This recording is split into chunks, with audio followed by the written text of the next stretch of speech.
Okay, I got 2 videos to hopefully finish what I started, so without further ado, let us once again return to the world of the Shield Hero, and see if there is any praise I could give this thing, if at all. Episode 9 begins with our heroes on another job. Raphtalia hasn't fully recovered from her injuries last episode, but she's chipping in whatever she can. Now Fumi then suggests finding some holy water to help her once the job is done. And it's here where we're introduced to another key character, Melty, a young girl who's really into philolials. So she spends some time playing around with Philo once she learns who she is. Once they're done, she then asks our heroes to escort her back to the capital. Now Fumi is reluctant at first, but given that she might be from a noble family with bottomless pockets, he agrees to help her. Well, whoever she belongs to, the queen's entourage seems to be monitoring her at least. This new girl then bonds with Philo a little more,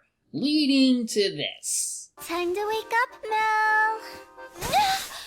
Mel. What's the matter? What are you doing? Philo's feathers are so soft and comfortable I couldn't resist going to sleep. And you couldn't think to do this with clothes on? Whatever, they make it to the capital. Philo decides to break off with the main group to escort Melty home, leaving now Fumi and Raphtalia to collect holy water from the church. We meet the Pope there, Biscus, who praises the Shield Hero for his skills during that duel against Motoyasu. He even offers to sell him the holy water for just 1 gold coin. And when now Fumi complains about the cheap quality of the bottle... For what reason did you bring the low-quality item, my dear? Well, I mean... God is equally compassionate to all. If you did this to satisfy your personal beliefs, then you must repent. I hope I have made myself clear. Well, that's good. Someone in a position of authority who is openly fair to the Shield Hero. But then our protagonists need to run away from this one guard, even though he doesn't seem to have any ill intentions, which causes now Fumi to split up with Raphtalia and have a run-in with Motoyasu. Now what does he want? Philo's her name! How can you make her your slave? I've never seen a girl that perfect. She's incredible! It's hard to believe there's a girl who's just like Freyon from Hellworld. Actually, I have this thing for angels. Okay, first of all, ew. Second of all, we went over this a few episodes ago. As much as I hate to see these characters be fine with their slave status, because this trope is a blasted work of fiction that doesn't reflect the experiences of actual slaves, the prospect of seeing you recruiting them to your side is not much better. All you're being is a perverted asshole, and he's acting this way in a public space. Now people are brawling with each other. Just, wow.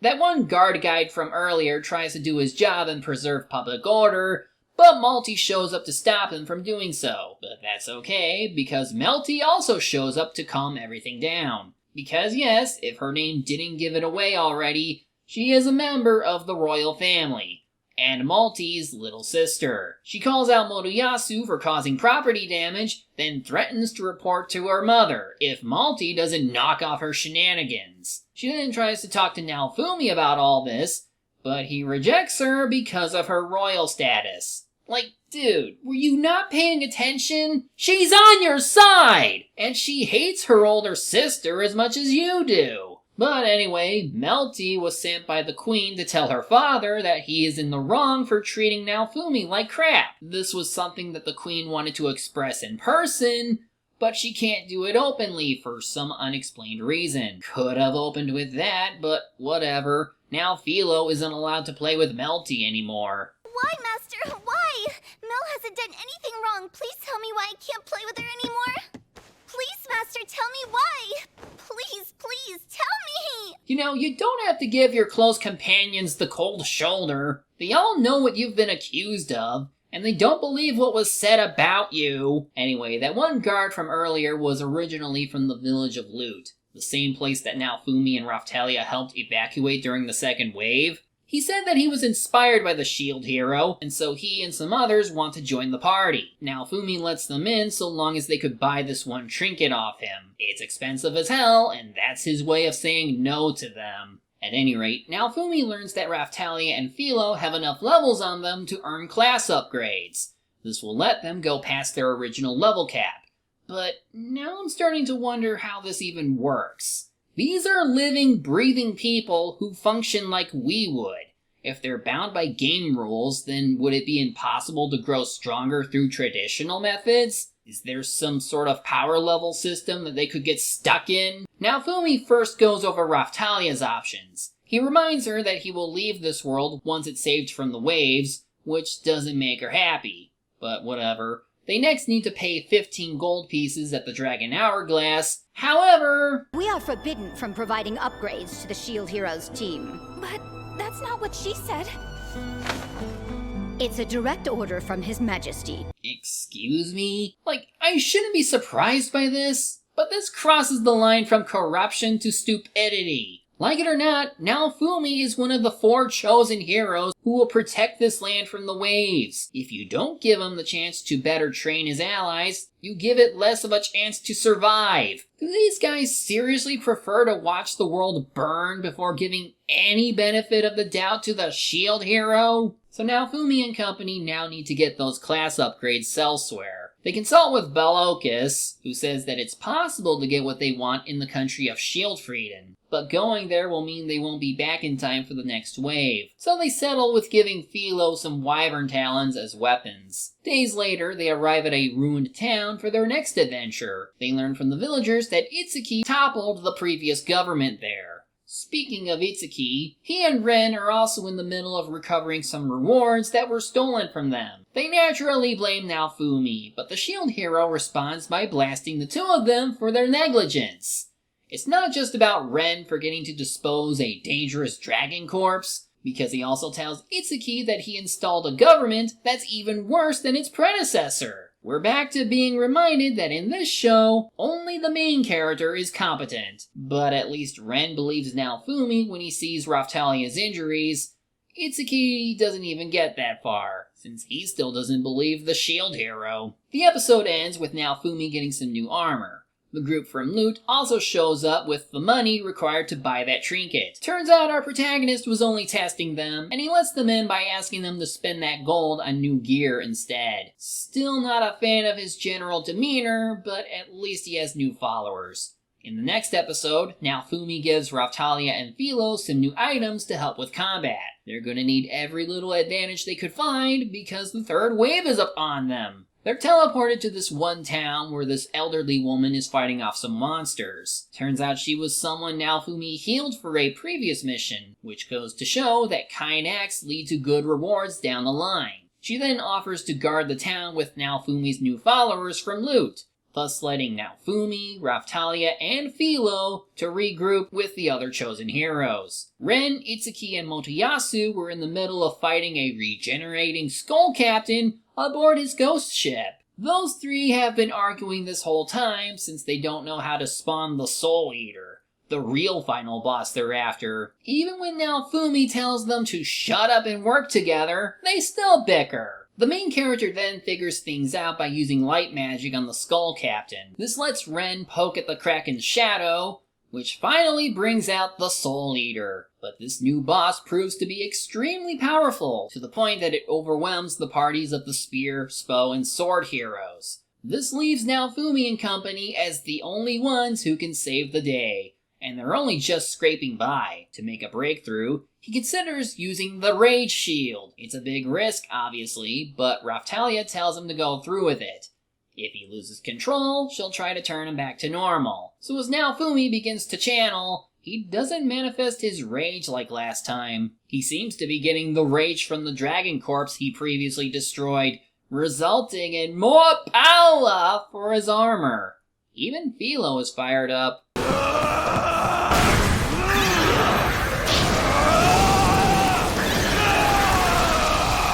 Basically turned into a wild beast, and that certainly isn't how a hero is supposed to fight. At this point, she really needs to take a seat to see what being a protector of this world looks like. Because right now, she's embarrassing herself. Hell, even Motoyasu gets back up for another round, even if he stands no chance at all. Naofumi also fights off the dragon spirit inside his head, and he gets a new shield combo set after remembering what he's fighting for. First, he imprisons the Soul Eater in his usual cage spell, then he skewers it with spikes, and then... I cast the Iron Maiden!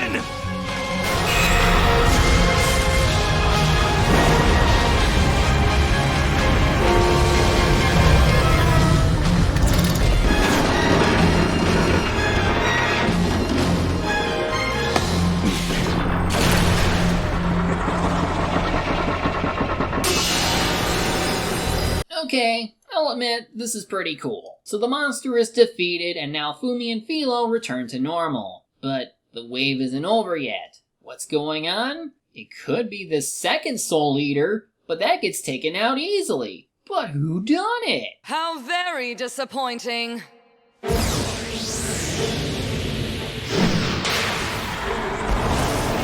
You actually have trouble with weaklings like these? Are you really the heroes holding the world's fate in their hands? Oh, so now we have human opponents from the wave? What does it mean? Like with the Soul Eater, she makes short work of the other heroes, save for Naofumi, because he's the only real hero she's interested in. Although I think she's mistaken if she thinks that he's a hero. As they fight, I can't help but notice her fans have one of those crystal core things the other weapons have. Where did she get that from? I wonder. Now Fumi tries the Iron Maiden combo again, but since he isn't in full rage mode, it didn't have much of an effect. This forces him to retreat with Raftalia and Philo, but at least time is on their side. They discover that each wave works on a time limit, so if they just hold on for long enough, the enemies will stop coming, and the world will live to fight another day. So they opt to just divert the attention of Glass and the other monsters to contain the damage. And after about a minute passes, Glass decides to call off the attack and leave. She promises to return and succeed the next time. Well, that's one mystery that has me intrigued. But let's brush that aside and get to something stupid. King Jameson Price talks to Naofumi after the battle. He can't deny the fact that everything was doomed without the shield hero, but the best he can offer is a backhanded compliment, and a lot of unwarranted suspicion. I want to know exactly how you obtained such incredible strength. You possess powers unbecoming of the shield hero. And what would you know of that? Seriously, you only single him out for criticism and turn a blind eye to the wrongdoing of the other three heroes. And don't you dare say it's because of that one crime he did before. You aren't hiding the fact that you're after something. The king even tries to extort Raftalia and Philo, but Naofumi tells him off and leaves. When all that dies down, this one woman tells him to keep an eye out on the church, because its members look to be conspiring against him. Great, so I guess we need to watch out for the Pope, because of course we need an evil religion in this fantasy world. Melty then comes forward to try and talk some sense into her father, but he brushes her off and doesn't explain what he's trying to do, beyond some vague, "I'll lose my family again" reasoning. This really just makes me question why he's keeping this shtick up, because the charade risks the safety of his kingdom. For now, Naofumi and crew prepare to travel to Shieldfrieden for the class upgrades, but before they leave, the equipment guy gives them some new items to use along the way, including a monosword for enemies with no physical body. The team also runs into Melty, who asks Naofumi to mend bridges with her father. This is obviously too big of an ask given the king's craptastic behavior, but before they can argue further, Naofumi notices some knights sneaking up to attack Melty. This clearly looks like a setup to pin blame on Naofumi for killing the princess. But that plan implodes once the knights get their asses kicked. Oh, and new opening time!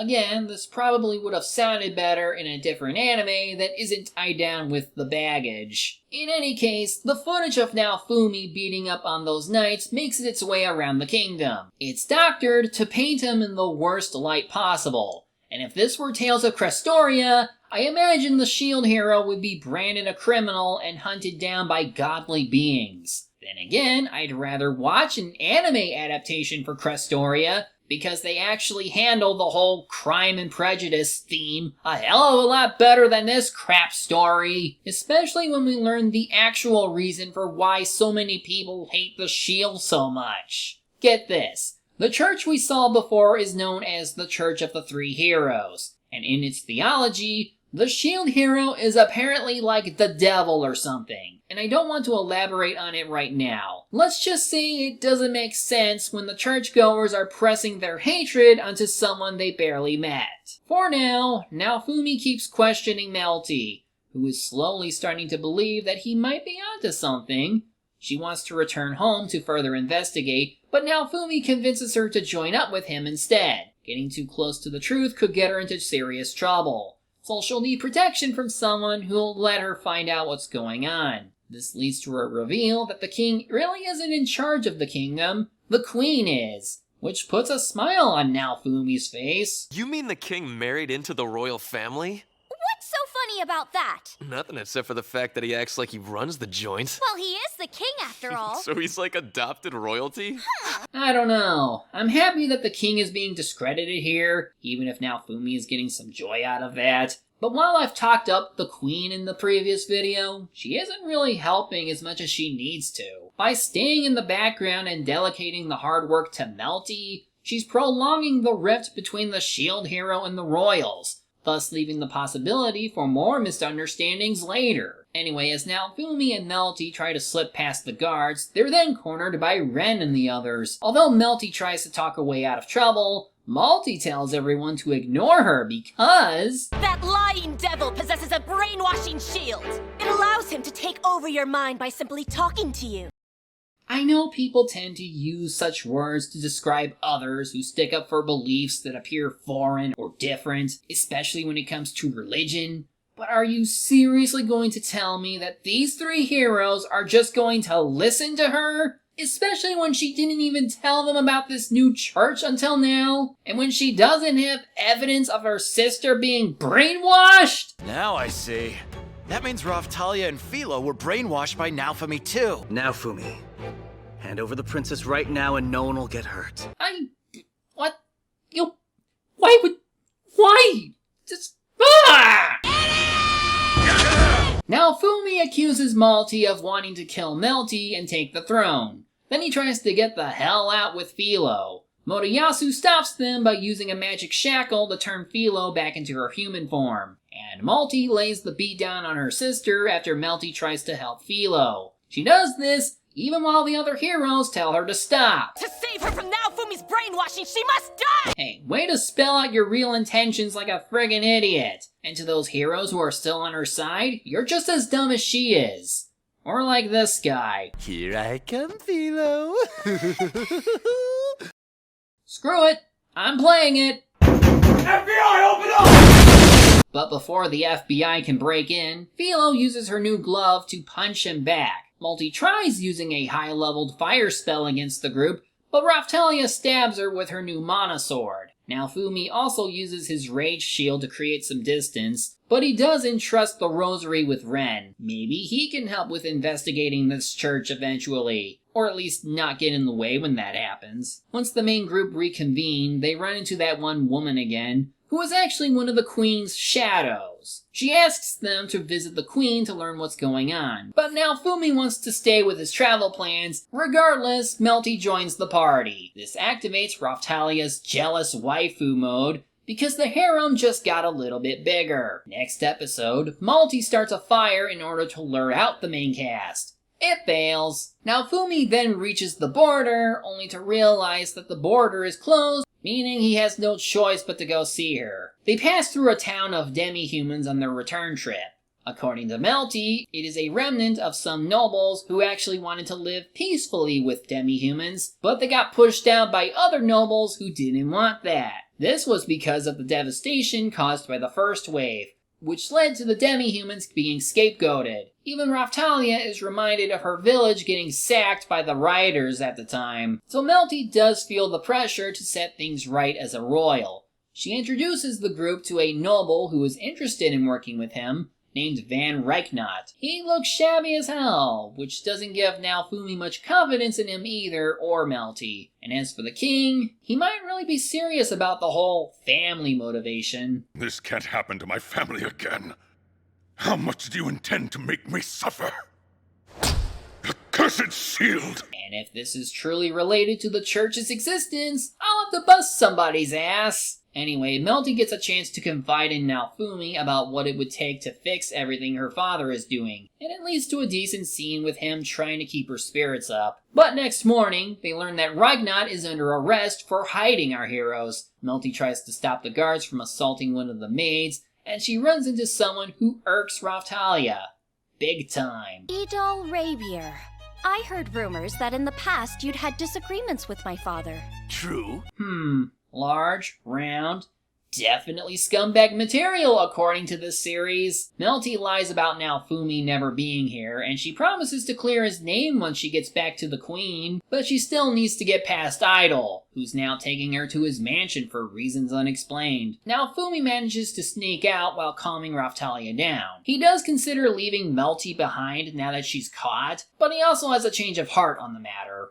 And yet, she never stopped believing in me. So now, I refuse to betray her trust. Yeah, this is fine.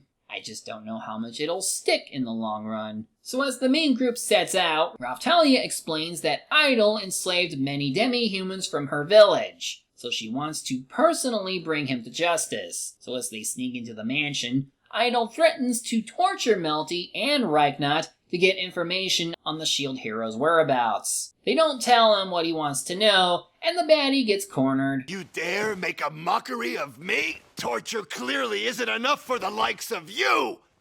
Your insolence can only be paid for with death! A lot of nerve for a guy who is outnumbered by much stronger fighters. Raftalia then steps forward to go for the kill. She does give him a chance to live if he promises to atone for his crimes. But when he refuses the offer, she readies her monosword to put him out of his misery. To live,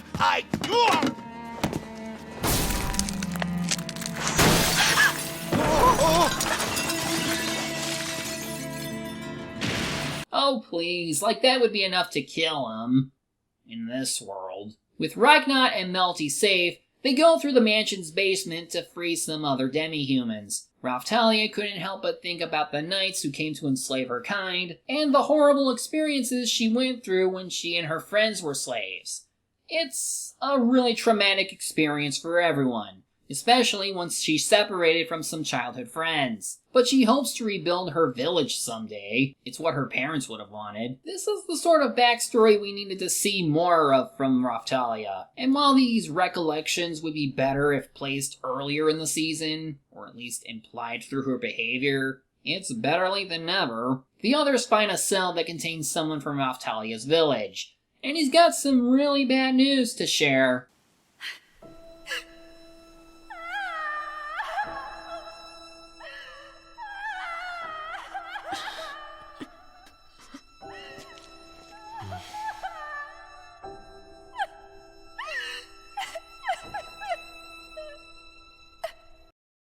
Well, that's rather unsettling. But then again, this sort of separation from loved ones due to slavery is really common. This causes Raftalia to fall into despair because she thought she could have saved her friends if she acted just a little faster. Her self-esteem plummets to an all-time low, but Naofumi is here to pick her up. You did nothing wrong. If it wasn't for you being in my life, I'd have run from this world without ever trusting anyone. It's because you believed in me that I am here with you right now, that I met Philo and Melty. Okay, you get this one too. Now, will this mean that you'll be removing her slave crest since you're actually trusting people and no longer need her bound like this? No?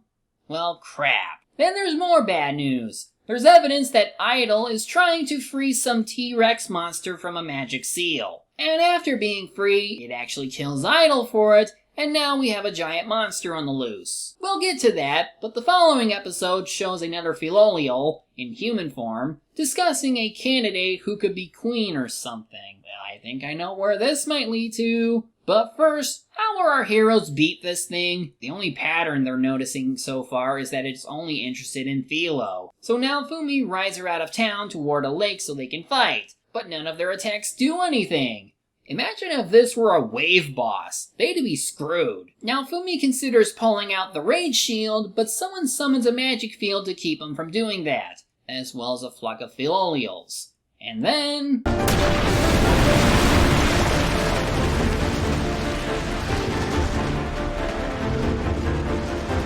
Damn, she's chunky. And also powerful, since she's able to stop the monster and move at blinding speeds. The fight becomes a curb stomp really quickly, and the stranger reveals her human form and name, Vittoria. After some introductions, and Naofumi grabbing the materials from the corpse, she takes everyone to dinner at some ancient ruins that she's responsible for. She asks about the goings-on in the world and is upset that the Cardinal heroes are fighting with each other. The shield hero has always been shunned by the human supremacist countries.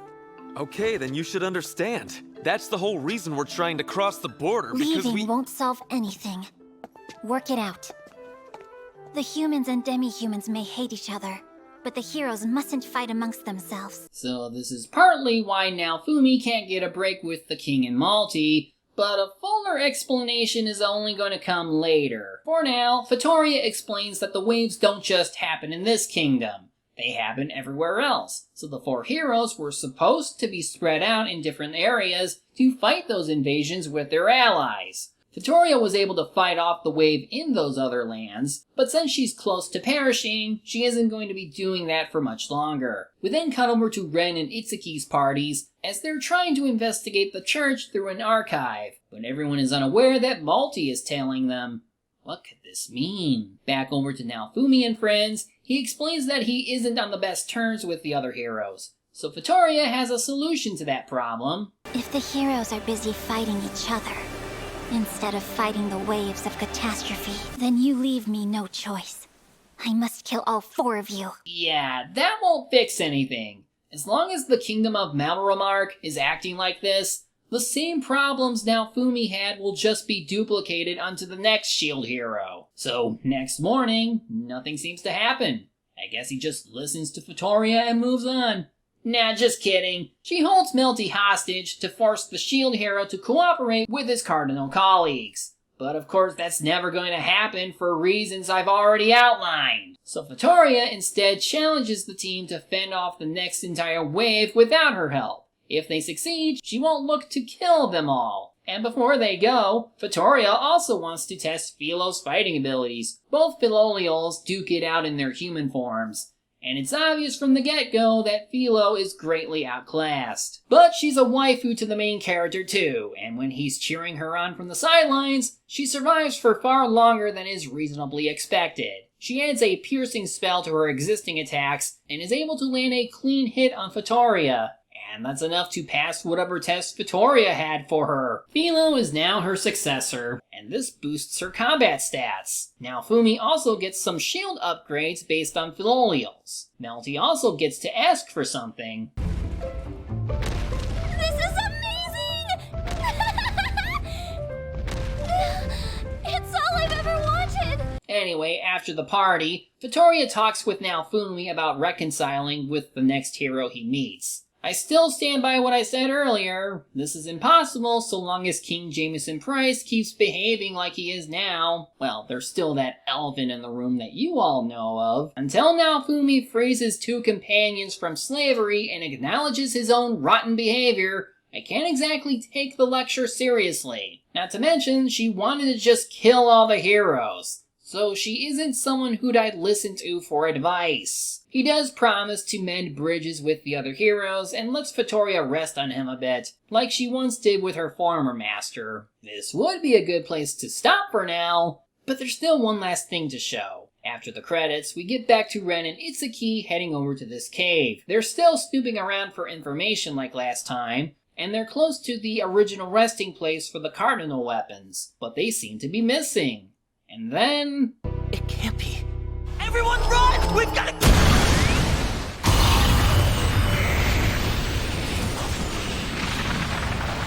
Well, that's certainly a way to end this video. The next one will finally put this first season to rest. Only 8 more episodes to go, so see you then.